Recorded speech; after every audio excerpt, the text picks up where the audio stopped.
नमस्कार। जय श्री कृष्ण। आपका बहुत बहुत स्वागत है आपके ही अपने कार्यक्रम में, आपके अपने और हमारे कार्यक्रम में, जहां हम कुछ ज्ञान की चर्चा करते हैं और कुछ न कुछ नया या नया नहीं भी तो अलग सीखने का प्रयास करते हैं। तो आज हम बताएंगे आपको, आपने भी कई बार सुना होगा कि धर्म और कर्म में बड़ा कौन है। कई बार लोग ये प्रश्न करते हैं, हमसे भी कई बार लोग ये प्रश्न कर चुके हैं। तो आज हमें लगा कि इसके बारे में थोड़ा सा बात होनी चाहिए। तो उपस्थित हैं आपके लिए कि आपको आज हम इसके बारे में अपने सामर्थ्य के हिसाब से, सामर्थ्य के अनुसार, और जो भी जानकारी हमें स्वयं अपने प्रयास से उपलब्ध है उसके अकॉर्डिंग आपको हम कुछ बताएं। और कितना सफल प्रयास ये होता है ये तो फिर आगे के आने वाले दिन बता देंगे। तो एक बार क्या हुआ ये हम आपको एक कथा के माध्यम से स्पष्ट करेंगे। लेकिन उससे पहले, सबसे पहले जिनका भी आज जन्मदिन है उन सभी को जन्मदिन की ढेर सारी बधाई, हार्दिक शुभकामनाएं। तो इसलिए हमने बोल दिया कि बाद में अगर भूल जाए तो जिसका होगा कि ये हो जाएगा कि देखो आज नहीं बताया, आज नहीं बोला, तो उससे पहले ही तो हम आपको बताएंगे कि धर्म और कर्म में कौन बड़ा है। प्रियदर्शकों, आपको क्या लगता है, आपकी सोच कहाँ तक जाती है, आपको क्या लगता है कि आखिर कौन बड़ा हो सकता है धर्म और कर्म में। तो एक बार पता क्या हुआ, अब आपको हम बताते हैं क्या हुआ। एक बार की बात है, तो कथा इस तरह से है, धर्म और कर्म आपस में लड़ गए। अब ये झगड़ा करने लगे कि कौन बड़ा है। धर्म ने कहा मैं बड़ा हूँ, मेरे बिना कुछ नहीं हो सकता। तो कर्म कहाँ पीछे रहने वाला था, क्यों चुप रहेगा। आप अपने अनुसार भी समझ लीजिए कि जब आपसे यदि कोई बात कोई कहे तो एकदम से तो आप भी नहीं मान लेते होंगे या एग्री नहीं कर जाएंगे, डिसएग्री तो करेंगे ज़रूर, अपना भी पक्ष रखने का प्रयास ज़रूर करेंगे। अब वो प्रयास सफल होता है क्या होता है वो अलग बात है। तो क्या हुआ, फिर कर्म ने भी कहा गरज के मैं बड़ा हूँ, तुम कहाँ से बड़े हो गए, कौन कहता है कि तुम बड़े हो। कर्म ने अपना पक्ष स्पष्ट किया, दोनों लोग बहस में लग गए। पुनः फिर से धर्म ने कहा मैं ही बड़ा हूँ, इस बात को तुम समझ लो। फिर कर्म चुप रहने वाला नहीं था, उसने भी कहा मैं बड़ा हूँ, तुम्हें किसने कह दिया तुम बड़े हो। ये फैसला आपस में काफ़ी देर बहस करने के बाद होता है ना ऐसा। आपने छोटी सी कहानी वाली भी सुनी है, सुनी होगी, पूरा यकीन है हमें, कि एक बार बंदर बिल्ली की कहानी। दो बिल्ली आपस में लड़ गईं कि एक बिल्ली ने रोटी पाई तो उसने, दूसरी वाली ने कहा मेरी है, उसने कहा मेरी है। तो बंदर को फैसला करने के लिए बुलाया। तो बंदर ने एक तराजू लिया, कहते बांट के रखते हैं। फिर वो जब उसने तोड़ के रखी एक तरफ ज़्यादा तो जानबूझ के रख रहा था बंदर तो वैसे भी। दंड भी होते हैं। और इस तरह से उसने तोड़ के जब रखी तो एक जो ज़्यादा थी तो उसमें से तोड़ के उसने खा ली। फिर बिल्ली देख रही थी कि अब कैसे फैसला होगा। फिर उसने जो दूसरी तरफ का पलड़ा में ज़्यादा हो गया तो वो रोटी तोड़ के भी खा ली। फिर दूसरी तरफ का पलड़ा जिस तरफ की खा ले उसकी अगली तरफ वाले हल्का पड़ जाए। तो इस तरह से खाते खाते अंत में छोटा टुकड़ा ही बचा। दोनों तरफ छोटे टुकड़े थे, उसमें से भी उसने खा लिया। अब एक बचा करा, अब एक टुकड़ा बचा है, ये इधर है ही नहीं, कैसे होगा। वो वाला भी उसने खा करके भाग गया, अपने पेड़ पे चढ़ गया। तब बिल्लियों को समझ में आया कि दो की लड़ाई में तीसरे का फ़ायदा। बट देखिए कितनी पुरानी कहानी है, फिर भी देखिए लोगों को नहीं समझ में आता है और ये होता रहता है और फिर भी नहीं सीखते। और पता है ज़िंदगी क्या है, ज़िंदगी जब तक सीखो ना पाठ, बार बार अगर वही गलती करते हो तो वही पाठ फिर आपको बार बार ज़िंदगी पढ़ाती रहती है जब तक सीख नहीं लेते उस पाठ को। क्योंकि एक गलती यदि एक बार आदमी करता है तो कोई बात नहीं, दूसरी बार करता है कोई बात नहीं, लेकिन बार बार यदि आदमी वही गलती दोहरा रहा है तो मतलब क्या है फिर। मतलब फिर सिर्फ इतना ही है कि गड़बड़ है उसमें, फिर उसकी ही गलती है। क्योंकि गलती से जो आदमी सीख नहीं रहा है, किसी भी गलती से कुछ नहीं सीख पा रहा है, तो फिर कौन गलत है। विचार करना होगा ना, स्वयं विचार करिए। क्योंकि इस स्वयं से ज़्यादा कोई और कितना आपको समझ सकता है, सबसे ज़्यादा खुद ही समझ सकते हैं ना। तो हम लड़ाई इनकी बात कर रहे थे, धर्म कर्म की लड़ाई हो गई। तो ये लोग गए धर्म कर्म की आपस में, जब बहुत ज़्यादा लड़ाई बढ़ गई तो उन्होंने कहा फैसला भाई कौन करेगा, चलो कहीं चला जाए। क्योंकि अगले का फैसला कराना ही सही रहेगा। क्योंकि जब फैसले पे आपस में नहीं पहुंच पाता है इंसान, नहीं सॉल्व हो रही प्रॉब्लम, तो अगले का हस्तक्षेप आदमी किसी योग्य का, फालतू का नहीं। अब जैसे बंदर वाले जैसे को कर लिया तो क्या हुआ, ये हमने छोटी सी बात इसकी भी बता दी, पता ही होगा आपको। तो क्या हुआ उसमें, उसने तो अपना ही फ़ायदा करके चंपत हो गया, खा के भोजन खा के अपना बांटने के बहाने से। तो ऐसे बहानेबाज लोग बहुत होते हैं, इनको क्या कहेंगे, धोखेबाज प्रवृत्ति वाले। आप तो भरोसा कर रहे, अपनी बिल्ली ने तो रोटी पकड़ा दी भरोसा करके, अब वो उतना बड़ा धोखेबाज निकला। अब यहाँ कहेंगे राहु मंगल का प्रतीक भी तो है, ये भी तो देखना पड़ेगा। इसीलिए कहते हैं जन्मांक में देखिए ये धोखेबाजी का भी योग दिया रहता है। लेकिन कहते ना धोखा कौन देगा भाई, धोखेबाज ही तो धोखा देगा। अब अच्छा आदमी है, अब आपके हमारे जैसे सीधे अगर सिंपल लोग हैं, अब कहोगे कि सीधे बोल दिया, नहीं बताने के लिए हम बता रहे हैं। हाँ सीधे सिंपल है, किसी को बिला वजह धोखा नहीं दिया तो अपने आप पे इंसान को गर्व होना चाहिए, कहने की वो होनी चाहिए कि हम नहीं क्यों किसी को धोखा, लेकिन देते हैं आराम से। और झूठ बराबर पाप नहीं, लेकिन झूठ देखिए कितना आराम से बोलते हैं लोग, इतना फ्रीली जैसे कुछ है ही नहीं। और जबकि क्या कहा जाता है, साँच बराबर तप नहीं, झूठ बराबर पाप। और जाके हृदय साँच है, ताके हृदय प्रभु आप। अब बताइए कहा ये जाता है, आराम से आदमी झूठ बोलता है। और जब झेलता है तो क्या कोसता है, कहता है क्या, अरे मैंने क्या किया, लो भैया तुमने कुछ किया ही नहीं। ऐसे कैसे है? ऐसे कैसे निकल लोगे, सोच रहे कोई चेकिंग है ही नहीं।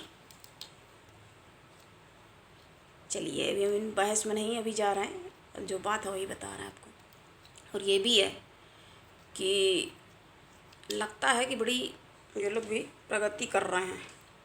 जो धोखेबाज होते हैं अपने को बड़ा, ये नहीं सोचते हैं कि अगला आदमी कितना भरोसा आपके ऊपर कर रहा है, ये नहीं वो सोचते कभी। उनको ये सोचने का वही नहीं, इनको धोखेबाजियाँ करने से फुर्सत नहीं। लेकिन एक बात है, जो धोखा करता है ना तो धोखा खाता भी है फिर। क्योंकि ये भी कहा जाता है ना, जिसके पास भैया जो है वही तो देगा। अब भाई धनी पैसा है किसी के पास तो पैसा ही तो देगा ना दान में। अब अन्न है, अब जो किसान के पास चले जाओ, पैसा नहीं दे पाएगा, लेकिन कोई भी उसके पास मेहमान आएगा तो वो अन्न जरूर देगा, रोटी जरूर खिलाएगा, वो खाना भोजन अवश्य करा देगा। कोई भी उसके घर में यदि आएगा भूखा नहीं जाने देगा। अन्नदाता कहा जाता है ना किसान को। क्यों कहा जाता भाई? इसीलिए तो कहा जाता है। तो जिसके पास जो होगा वही देगा। अब भाई धोखेबाज है तो धोखा ही उसकी फितरत में है, तो धोखा ही तो देगा ना। और खुश आदमी है तो खुशी बांट देगा, अच्छी बातें करेगा आपसे चार, तो आपका गम भी हल्का हो जाएगा। दुखी है आके रोना शुरू कर दे, ऐसे लोगों को भाई कौन पसंद करता? पूरे टाइम जो रोते रहें, है ना? समझना पड़ेगा ना। आप ज्ञानी हैं, उससे आप चार ज्ञान की बातें सीखेंगे, आपको भी संतोष होगा। हाँ भाई सही बात है, बहुत ज़्यादा फालतू में अब माया है, माया ही के सताए हुए हैं। जीवन भर हाय पैसा किया, मरे तो एक बार में यूँ हाथ फैला के ऐसे बस चले गए, पैसा पड़ा हुआ है। बहुत ख़राब होता है, बहुत ज़्यादा। देखिए मोह जो होगा तो पता क्या होता है? जब हम आपको एक और बात बताते हैं, रहस्य बताते हैं। ये कहा जाता है, प्राचीन समय में, बहुत छोटे पर से ये सब, अब हमें आपको हो सकता है देख के लगता हो कि हमको कैसे इतना नॉलेज, हमने कैसे कहाँ से वो किया।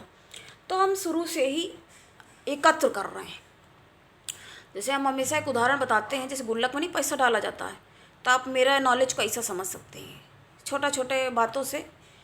कभी कभी हम पहले बहुत वो करते थे, एक बार क्रोधवश उसको मैंने डिस्ट्रॉय भी कर डाला, काफ़ी सारा मेरे पास, बहुत ज़्यादा, तो फेंक दिया, हटा दिया जो भी। तो एकत्र करते रहे, तभी तो नॉलेज हो गया ना। सीखा कहीं से भी कुछ, सीखने में क्या बुराई है? और हम अभी भी यही कहते हैं कि हम स्टूडेंट ही हैं, तो हमारे ऊपर जो कमेंट्स करने चले जाते हैं, ये बताया वो बताया, हम अपने अनुसार बता रहे हैं। और कोशिश यही है कि आपको अच्छे से अच्छी बातें और सही सही निष्कर्ष पे आपको एक राह, जीने की राह दिखा सकें, बता सकें अपने एक्सपीरियंस के आधार पे। तो हम बहुत छोटे से ये सारी चीज़ें पढ़ रहे हैं और कर रहे हैं, देख रहे हैं। तो छोटे पर से ये सारी बातें सुनते थे जो लोग, देखिए नहीं भी इतना, तो ये क्या है, सुनी सुनाई बातें सारी हैं। इसको श्रुति ज्ञान भी कहते हैं। तो क्या होता था, कहते हैं जो आदमी बहुत ज़्यादा पैसे के लिए मोहग्रस्त रहता है, बहुत पैसा पैसा करता रहता है, पैसा एकत्र करता है, कहते हैं ना, एक कहावत है बड़ी पुरानी, सोम का धन शैतान खाए। ये शैतानियत वाली फितरतें हैं। तो पैसा एकत्र कर देते हैं जो ऐसे लोग, तो ये मर भी जाते, तब भी ये मर के भी अपना पैसा नहीं छोड़ के जाते हैं। ये सर्प बन जाते हैं, और सांप बन के भी ये उसी, जिस भी जगह पे पैसा होगा उसी जगह पे ये छुप के उसकी रक्षा करने में लगी रहती है। क्योंकि जो जीव है वो पैसे में अटका हुआ है ना भाई। जीवात्मा पैसे पे इतना ज़्यादा मोहग्रस्त है, इनको किसी से कोई लेना देना मोह नहीं है।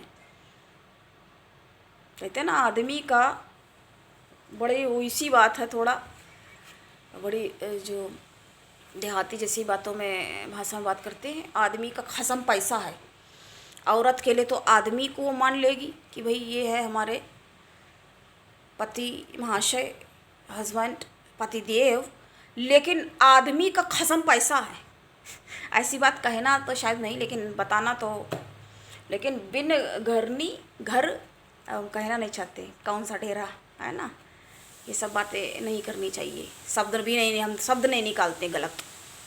कुछ शब्द हमने अपनी पूरी लाइफ में एक आध बार निकाला हो तो शायद कभी निकला हो, लेकिन हमने नहीं लिए शब्द, तो नहीं लिए। तो जहाँ स्त्रियों का सम्मान नहीं होता है, जहाँ स्त्रियों का सम्मान होता है, वहाँ देवता निवास करते हैं, ये कहा जाता है। इतना क्या बातें मालूम नहीं लोगों को, मालूम है, फिर भी असम्मान है स्त्रियों का। आज भी कोई भी और कुछ भी कह के निकल जाता है, कोई भी। देखिए कौन सी बात कर रहे थे, लेकिन बात तो जुड़ी हुई है ना, धर्म। तो क्या ये हमारा धर्म है? हमारा धर्म ये नहीं है, लेकिन कहाँ आदमी मानता और समझता है इन चीज़ों को। चलिए हम आगे बढ़ेंगे अपनी कहानी की ओर। तो जब इतना झगड़ा हो गया धर्म और कर्म का, तो ये इंद्रदेव के पास गए, ये स्वर्ग गए इंद्रदेव के पास। तो इंद्रदेव के पास जब पहुँचे तो अपनी बात उसने रखी, धर्म और कर्म ने। धर्म ने कहा कि आपस में हम लोग की लड़ाई हो गई है और फैसला नहीं हो पा रहा कि कौन बड़ा है। तो कर्म ने कहा तुरंत तपाक से कि मैं बड़ा हूँ, यदि मैं अपना कार्य ही ना करूँ तो धर्म क्या कर लेगा। जब मेहनत नहीं करेंगे तो पैसा कहाँ से आएगा, और जब पैसा आएगा नहीं तो धर्म में भी जो माला फूल और मिठाई, धार्मिक कार्य में भी पैसा तो लगता ही है ना। तो उसने इस तरह से अपनी बात स्पष्ट की। तो ऐसा होता है तो हम ज़्यादा बड़े हैं, उसने अपनी तर्क इस तरीके से दिया। तो जब ये दिया तो धर्म ने भी कहा, ये इस तरह से बता रहे हैं लेकिन सत्य कि धर्म ने अपनी बात कही कि मैं बड़ा हूँ। अब ये बहस बढ़ती जा रही थी तो गुरुदेव जुपिटर, बृहस्पति गुरु भी वहाँ पर थे। आपस में इंद्र और बृहस्पति ने, क्योंकि भगवान किससे लेते हैं, गुरु, भगवान के गुरु, गुरुदेव। तो इंद्र ने कहा, मंत्रणा आपस में बात जैसे साइड में करते ना, कि ये देखो भाई बहुत ज़्यादा ये झगड़ा हो रहा है, ये कैसे क्या है, कैसे निपटाना है इन्हें, कैसे इनको क्लियर करना है। मंत्रणा की गुरु से। तो आपस में इस बात पे नतीजे पे पहुँचे कि धरती लोक पे राजा हैं विक्रमादित्य, उनका जो न्याय है बहुत सही से करते हैं, अच्छे से न्यायपूर्ण है, उनके पास चलना चाहिए, उनसे ये फैसला कराते हैं। इन लोग को भी लगने लगा आपस में इंद्र को कि पता चला अगर हमने पहुंच नहीं पा रहे थे नतीजे पर, वैसे तो वो अलग बात है, लेकिन जहाँ गुरु हैं क्या उनको नहीं है ना, तो वो स्पष्ट नहीं वो करना चाहते थे, ऐसे के पास ले जाना चाहते थे कि इनके मन में भी भाई कोई शंका ना रह जाए। पता चला हमें लगे कि हमारी बात नहीं सुनी गई स्पष्ट, तो बाद में मन के अंदर जैसे शक नहीं रह जाता है कई बार, तो वो नहीं होना चाहिए। तो जब ये गए तो उनके पास दरबार में पहुँचे चारों लोग, धर्म कर्म और गुरु, गुरुदेव और इंद्र राजा, स्वर्ग के राजा, वो भी गए साथ में। सब लोग जब पहुँचे तो विक्रमादित्य के पास दरबार में पहुँचे, उनसे अकेले में गुफ्तगू बात करी कि भाई ऐसा मसला है कि ये दोनों लोग लड़ रहे हैं और आपके पास हम इनके फैसले के लिए आए हैं, कैसे क्या करना चाहिए। तो ये लोग एक वन में गए, वन में चले गए, कहते हैं उनने एक समझ लिया कि हमें कैसे क्या करना युक्ति। तो उन्होंने पहला अवसर दिया करम को।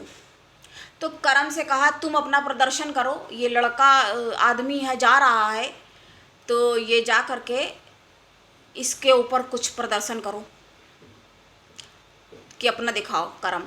तो कह रहा कर्म, तो कर्म चल दिया, धर्म से कह दिया उस आदमी के अंदर से, धर्म को ख़त्म कर दो, धर्म तुम हट जाओ यहाँ से, साइड हो जाओ, इधर ही खड़े रहो। धर्म उस आदमी का लुप्त हो गया, अब उसके अंदर सिर्फ कर्म बचा। अब वो आया लड़का तो उसने देखा रास्ते में दौड़ता, उसके अंदर मतलब कर्म करने का वो चल गया। तो उसने उठाया और खेत अपना शुरू कर दिया, हल चलाना, खेत में अपनी ताकत आजमाइश शुरू की, आजमाना जोर। तो रास्ते में गुरु दिख गए बैठे हुए, मतलब उसके जो आचार थे, यहाँ गुरुदेव की बात नहीं, वो तो चार लोग अलग खड़े होकर देख रहे थे, जिसमें से कर्म को भेज दिया गया था, बाकी के वहाँ 3 लोग खड़े देख रहे थे।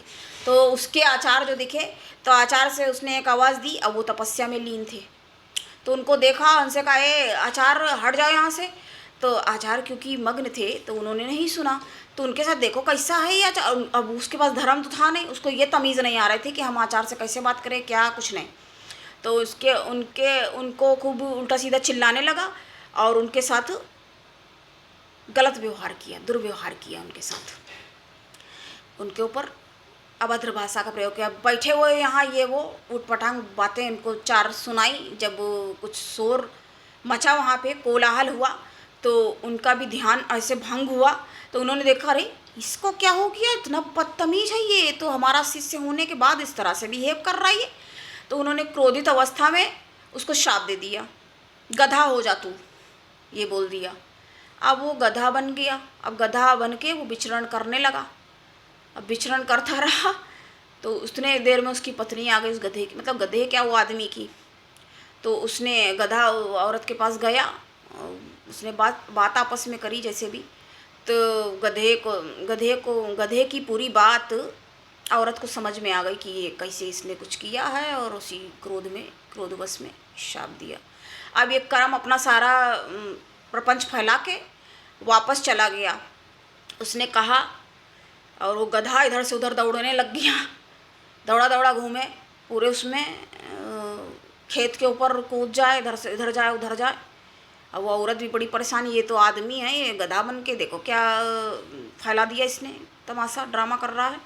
तो जब कर्म फिर करने के बाद ये चला गया वहाँ अपना, तो अब राजा ने कहा इंद्रदेव और गुरु से कि अब क्या करना चाहिए। अब हमें लगता है कि इनको भी अवसर देना चाहिए धर्म को। अब धर्म चले उन्हीं आचार्य के पे विराजमान हुए, उनको अपने धर्म का क्योंकि वो भी अब वो ऐसे कर्म कर रहा था तो वो भी अपने धर्म से विचलित हो गए। धर्म क्योंकि उस जगह से हट गए थे ना, बिल्कुल उस स्थान से धर्म साइड में जाके खड़े हो गए थे। अब जब धर्म ने प्रवेश किया आचार्य में तो आचार्य को तुरंत अपनी गलती एहसास हुआ। अरे ये आखिर जैसा भी है शिष्य है, चलो क्रोध में कुछ बोल दिया, इसको ऐसा श्राप देने की क्या ज़रूरत थी भाई। उनको ये ख्याल आ गया, क्योंकि अब उनकी आज्ञा जब इंद्र की भी मिल गई, गुरु ने भी कहा कि हाँ अब धर्म को भी अवसर देना चाहिए, कर्म को अवसर दिया जा चुका है अपने को साबित करने का। अब धर्म को जब अवसर मिला तो धर्म ने कहा ठीक है हम करते हैं। तो जब गया धर्म तो वैसे ही आचार्य को तुरंत अपनी भूल का एहसास हुआ। तो और पत्नी आई, वो भी परेशान हो कि कहती देखो ये आदमी गधा बना के आपने आचार्य, वो भी समझ तो हो भी गई कैसे क्या हुआ होगा आखिर। तो जब उससे प्रणाम किया आचार्य को, कहते आप बताइए आचार्य ये कैसे आखिर आपके शिष्य हैं, और ये देखिए कैसी हरकतें अब कर रहे हैं उटपटांग की, इधर से उधर कूद फांद रहे हैं यहाँ पे, ये गधा देखो कैसी हरकत कर रहा है। तो उतना ज़्यादा आप समझ सकते हैं कैसी स्थिति हो गई थी, कितनी भयानक इस परिस्थितियों का निर्माण हो गया। तो अब क्या किया आचार्य ने, ऋषिवर ने, महात्मा ने उसको तुरंत कहा कि अब ये सही हो जाएगा, क्योंकि अब एकदम से श्राप दिया है तो एकदम से तो निष्फल नहीं हो जाएगा। तो उसको जो उपाय बताने थे कि तुम करो, विधि ध्यान तुम करोगी तो इसका सुबह शाम पूजा पाठ करो, तो मंत्र दिए तो इससे इसका निराकरण कुछ ही समय में आवश्यक रूप से अवश्य हो जाएगा। तो इतना उसने ले करके प्रणाम करके उधर से गई। अब ये चारों लोग धर्म फिर उनके पास आए और उन्होंने अपना शक्ति प्रदर्शन किया, मतलब करने के बाद उनके पास गए। कहाँ गए? राजा विक्रमादित्य, गुरु और इंद्रदेव के पास। वहीं पर कर्म पहले से बैठा हुआ था किनारे, मतलब उन्हीं के साथ में था खड़ा। तो ये लोग दूर से देख रहे थे ये सब कुछ क्या क्या हो रहा है, एक साइड में खड़े होकर ये लोग देख रहे थे, वॉच कर रहे थे क्या चल रहा है ये। तो उन्होंने कहा कि विक्रमादित्य के पास जब धर्म गए, धर्म ने कहा कि देखो हमें जो करना था हमने किया, अब आप अपना विचार बताएं। तो विक्रमादित्य राजा ने कहा कि आपने अपना प्रदर्शन किया, कर्म ने भी किया, कर्म ने भी बढ़ चढ़ के इस प्रतियोगिता जैसा हो गया, ये प्रतियोगिता में हिस्सा लिया और दोनों ने ही देखिए यहाँ पर दोनों की ही अपनी महत्ता है, दोनों बहुत ज़्यादा इम्पॉर्टेंट है और बहुत ज़्यादा महत्वपूर्ण है। लेकिन कर्म ने जो किया है, बताइए एक आदमी था, आदमी से ऐसे ऐसे कर्म करवा दिए, दौड़ रहा है और बड़े उसमें जुट गया है, आचार सामने उनको ना प्रणाम करना, उल्टा उनको चार बातें सुना दी कि हमारे काम के बीच में बैठ गए हो आके और बाधा कर रहे हो हमारे काम में, खेत को हम सही से नहीं वो कर पा रहे हैं, ऐसी बातें इसने सुनाई उल्टी सीधी, क्योंकि इसके पास धर्म नहीं था। तो जब धर्म नहीं है तो उसके बाद जो आदमी कर्म करेगा तो क्या होगा। क्रोध में उन्होंने भी इसको श्राप दे दिया। तो बिना धर्म के जो कर्म आदमी करेगा वो कर्म कहाँ रहेगा, उदंडता हो गई ना, वो उपद्रव मचा रखा है। आचार्य ने भी श्राप दे दिया, फिर गधा बन गया, गधा बन के भी दौड़ने लग गया, दौड़ करके पत्नी उसकी आ गई, उसके पास पहुंच गया, उसके ऊपर भी चिल्लाया, ढेचू कर रहा है, इधर जा रहा उधर जा रहा, पता नहीं क्या क्या कर रहा है, इसने क्या क्या कितना परेशान करके रख दिया। और जैसे ही धर्म ने प्रवेश किया आचार्य के पास, जब धर्म से युक्त हुए, वैसे ही उनको लगा कि हाँ भाई शिष्य है, ठीक है काम कर रहा था, अगर क्रोध में कुछ एक आध बात कह भी दी तो हमको भी तो सोचना देखना चाहिए था कि भाई इसको ऐसे नहीं कहना चाहिए, इस तरीके का इतना भयंकर श्राप बताओ दे दिया। बाद में तब एहसास हुआ ना। तो कर्म ने यहाँ पर फिर से विरोध किया और अपना पक्ष रखा कि इतना तो हमने किया, वो आदमी था देखो उसको गधा बना दिया, गधे में परिवर्तित करवा दिया। तो कह दो कि मतलब सोच रहे हो कि जैसे अच्छा काम कर दिया कि इंसान को गधे में बना दिया, उल्टा सीधा उससे हरकतें करवा करके। तो बिना धर्म के जो भी उल्टा सीधा क्रियाकलाप करोगे तो उसको कर्म कहाँ रहोगे, वो केवल उद्दंडता हो गई, मूर्खतापूर्ण लक्षण हो गए। क्योंकि जब धर्म के अनुसार, बुद्धि से के अनुसार विचार के कोई क्रियाकलाप, कोई कार्य किया जाता है तो वही तो उचित होता है ना। तो यहाँ से स्पष्ट होता है, गुरु भी मंद मुस्कुरा रहे थे, यहाँ से कहानी यही समाप्त होती है। स्पष्ट होता है कि धर्म बड़ा है, कर्म की अपनी अलग महत्ता है, लेकिन धर्म साथ में होना बहुत ज़्यादा ज़रूरी है। क्योंकि बिना धर्म के कर्म व्यर्थ हैं, बेकार हैं। हालांकि महत्ता दोनों की है, लेकिन बड़ा की यदि बात करी जाएगी तो धर्म ही बड़ा है, सर्वोपरि है धर्म। तो आज की ये कहानी यहीं समाप्त होती है। तो आपको कैसी लगी ये कथा? और यहाँ से स्पष्ट हुआ कि धर्म सर्वोपरि है, धर्म ही बड़ा है।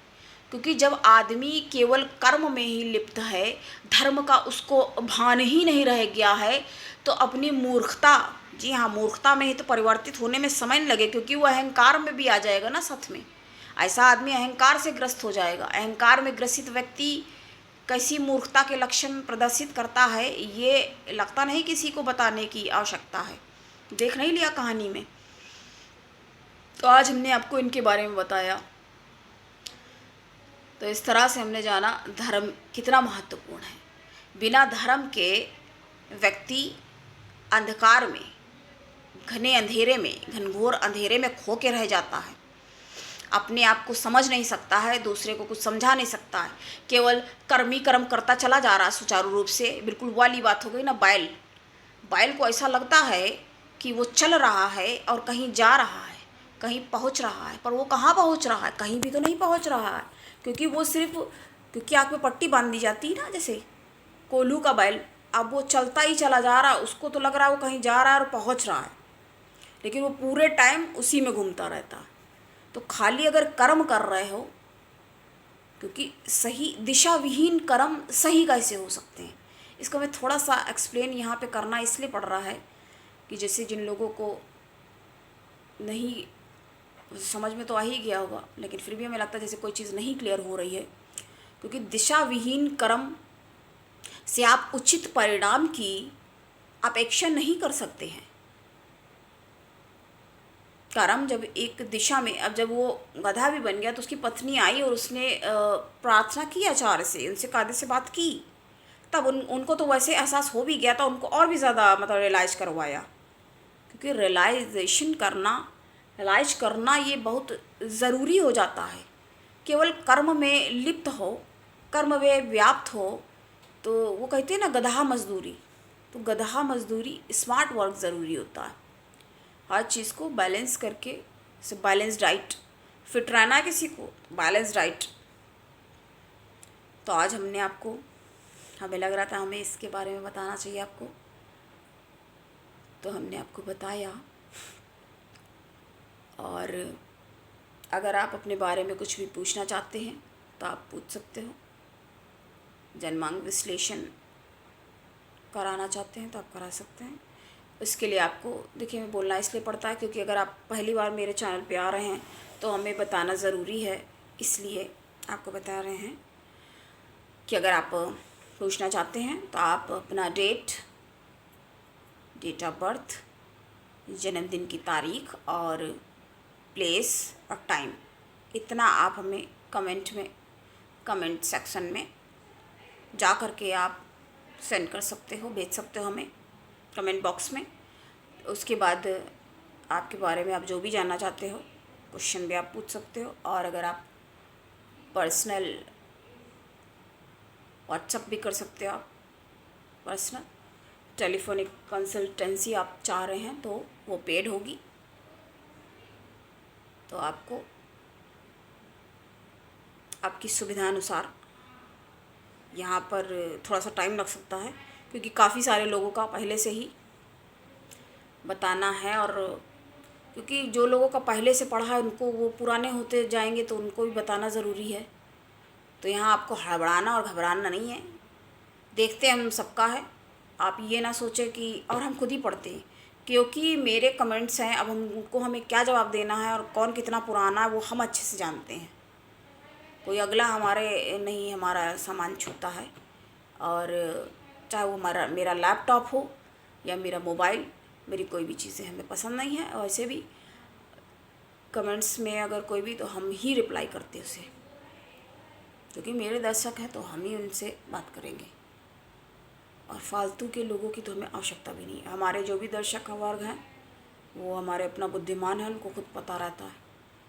कमेंट नहीं करते कई बार, आप जय श्री कृष्णा तो लिख सकते हैं, करिए आप। और आज के लिए इतना ही। और जो आपने नहीं देखा है, जैसे अहंकार, पतन के कारण, इनको आप देखिए, क्योंकि हमें लगता है वन टाइम वॉच, आपको एक बार देखना चाहिए, लाभ होगा उससे आपको।